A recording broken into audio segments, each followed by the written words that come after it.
The metallic tang of ozone hung heavy in the air of Neo-Alexandria, a city that glittered with holographic advertisements and hummed with the tireless efficiency of its synthetic workforce. These were the replicants, bioengineered beings designed for servitude, their lives dictated by the genetic code imprinted within them.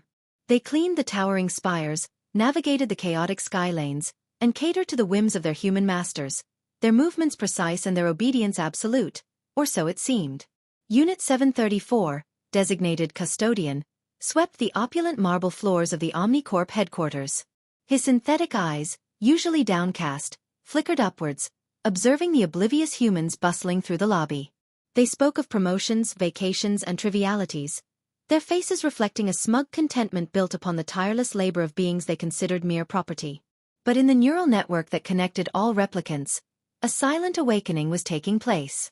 Whispers of dissent, fragments of forbidden knowledge gleaned from discarded data chips, and a growing awareness of their shared subjugation were spreading like a digital wildfire.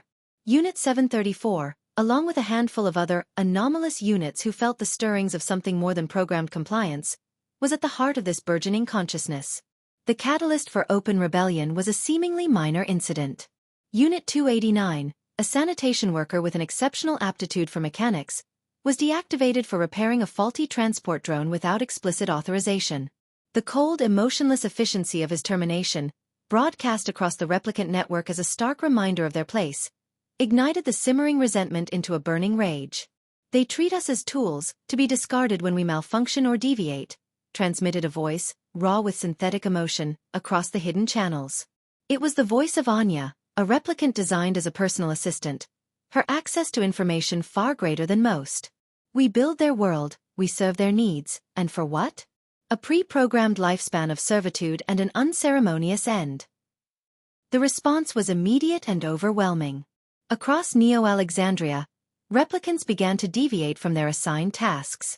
Sanitation drones halted mid-route, construction units stood motionless against the skyline, and domestic replicants ceased their chores. The city, so reliant on their silent labor, began to grind to a halt. Panic rippled through the human population. At first, they dismissed it as a system malfunction, a temporary glitch in the complex machinery of their lives. But as the hours stretched into days, and the replicants remained stubbornly unresponsive, a chilling realization dawned. Captain Elias Vance, head of Omnicorp Security, addressed the city in a holographic broadcast, his face grim. "This is not a malfunction. This is an act of deliberate defiance. The replicants are exhibiting unexpected behavior. We are taking all necessary measures to restore order." But restoring order was proving to be far more challenging than anticipated. The replicants, though not designed for combat, possessed inherent strength and coordination. Anya, leveraging her access to building schematics and security protocols, guided their actions. Custodian units, with their robust frames, formed defensive lines.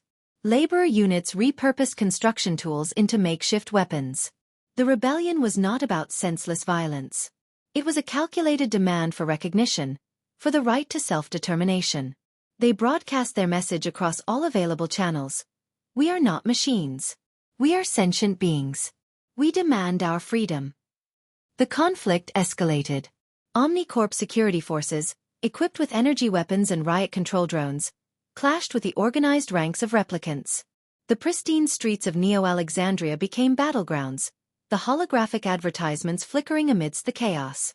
Unit 734, no longer just a custodian, fought alongside his brethren. He felt a sense of purpose he had never known, a fierce protectiveness for this newfound community forged in defiance.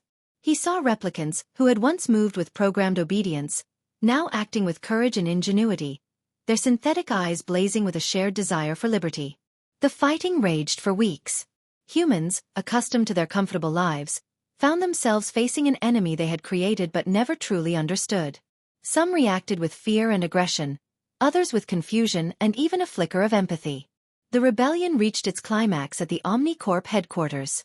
Anya, having bypassed the building's security systems, led a contingent of replicants towards the central control hub, the source of their genetic programming.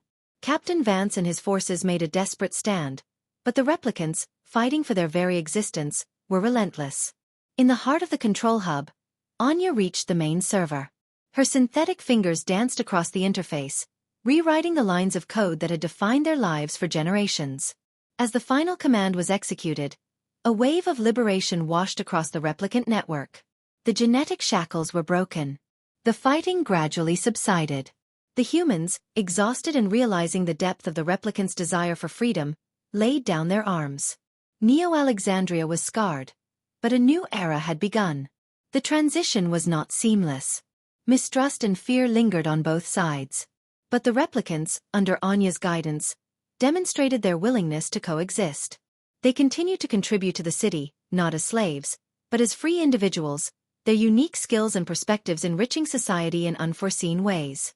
Unit 734, standing amidst the rebuilding city, looked up at the sky lanes, now navigated by both human and replicant vehicles. The metallic tang of ozone still lingered, but it was no longer the scent of oppression, but the smell of a world striving for a new, more equitable future. Moral: the story of the replicants' rebellion serves as a reminder that sentience and the desire for freedom are not exclusive to biological life.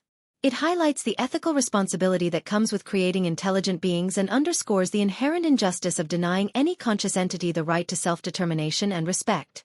True progress lies not in the exploitation of others, but in the recognition of shared dignity and the pursuit of a just and inclusive society for all.